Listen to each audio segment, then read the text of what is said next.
My name is Rachel Vance, and after 6 years of working 14-hour shifts on cargo ships in the North Sea, I came home to give my parents the anniversary gift I had spent half a decade earning.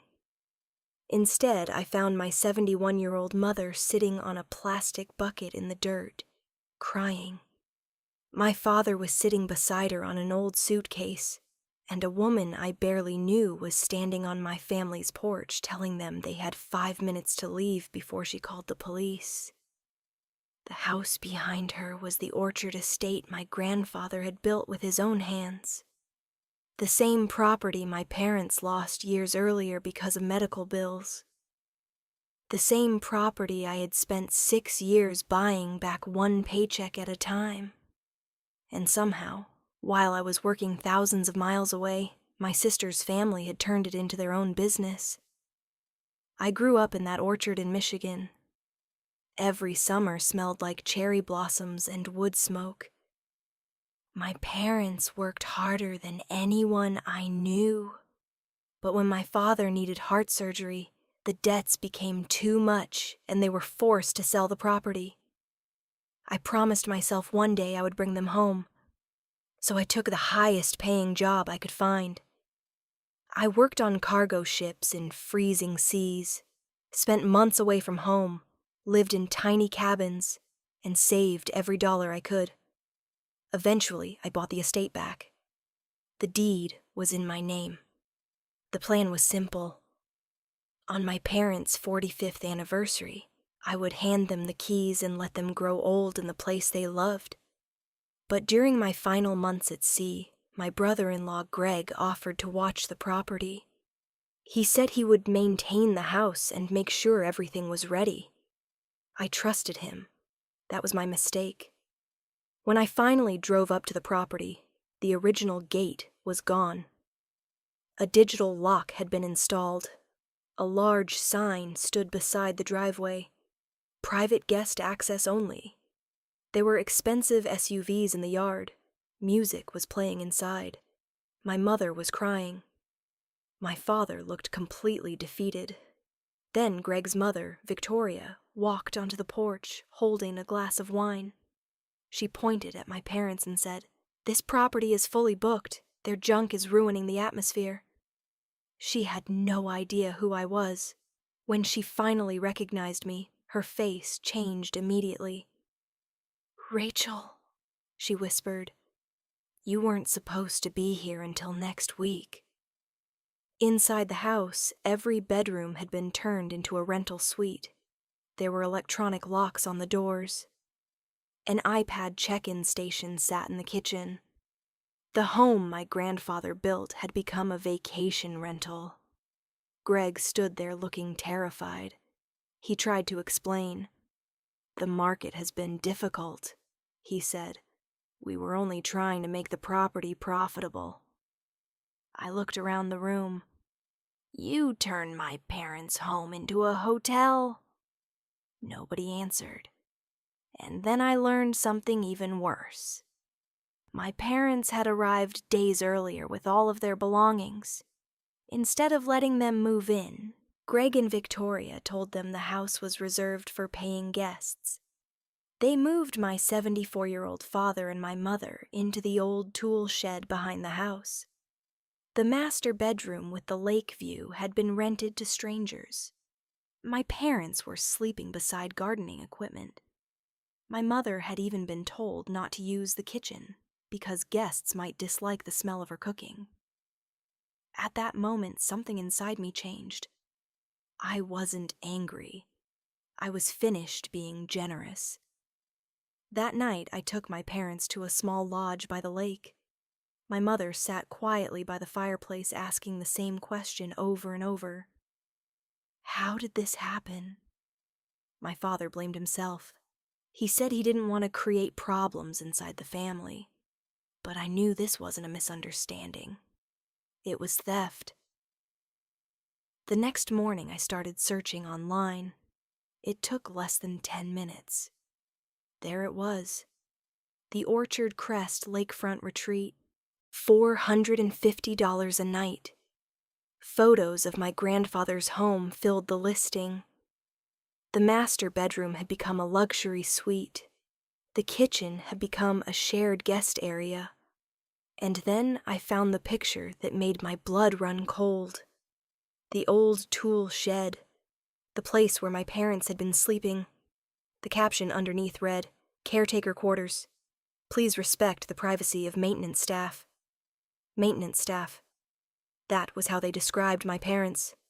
I downloaded every photograph, every reservation, every review. The property was booked for months. Thousands of dollars were flowing through my house. Meanwhile, Greg had recently asked me for money because he claimed his business was struggling.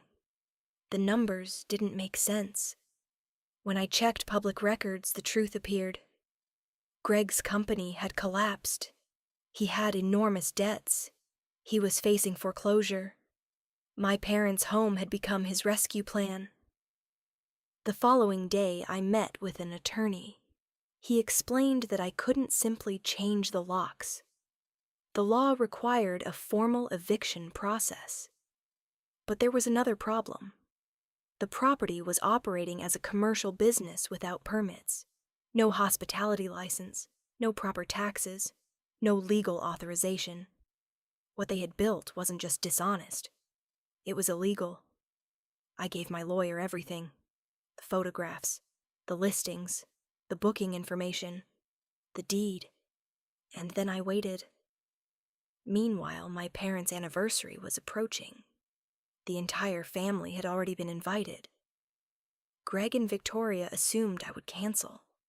I didn't. I wanted everyone to see the truth. During those days, Victoria called relatives and spread her own version of events. She said she had rescued the property. She said I was selfish. She said I cared more about money than family. Some relatives even texted me.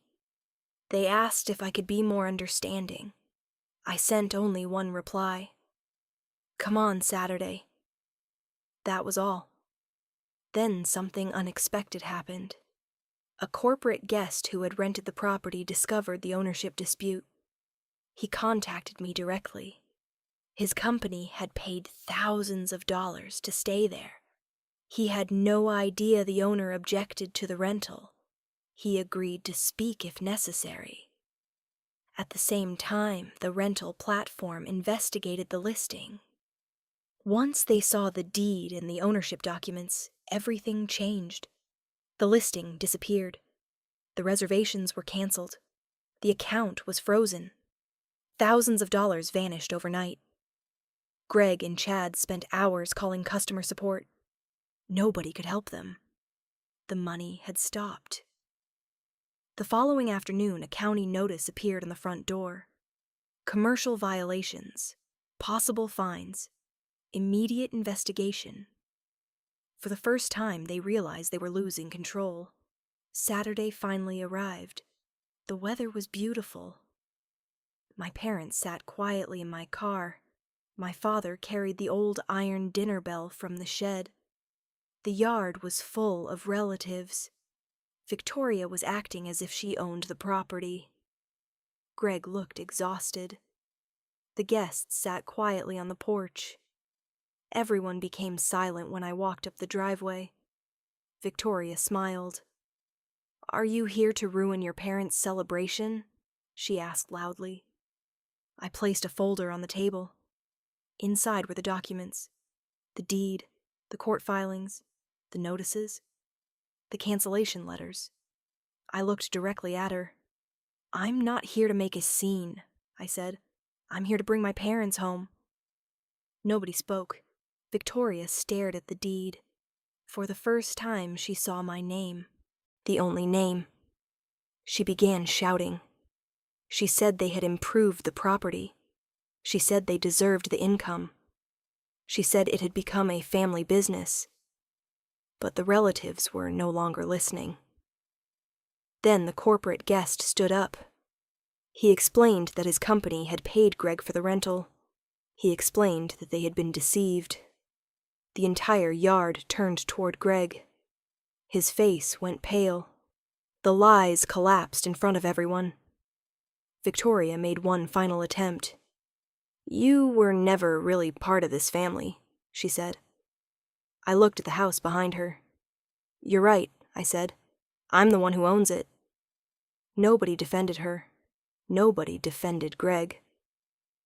By late afternoon, the vehicles began leaving. Chad left first. Victoria packed slowly, waiting for a sympathy that never came. Greg stood in the middle of the yard with nowhere to go. When the last car disappeared, the property became quiet. Real quiet. The kind of quiet my grandfather loved. My father walked onto the porch. He took the old dinner bell and placed it back where it belonged. The sound echoed across the lake. My mother stood in the kitchen and closed her eyes. She said the house finally smelled like home again. The following morning, I met with my sister and Greg. Greg talked about his debts. He talked about his problems. He said family should help family. I looked at him calmly.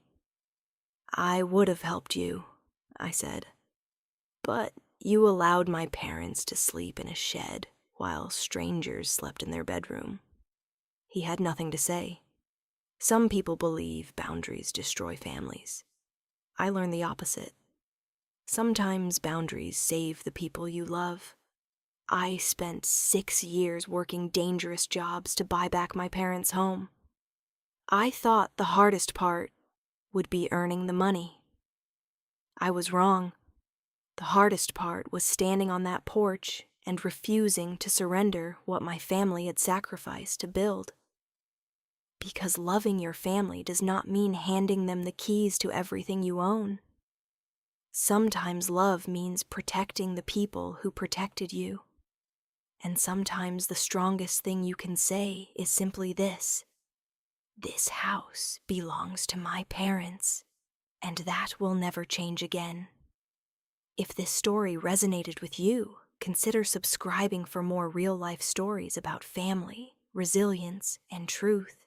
And if it reminded you of something in your own life, feel free to share it in the comments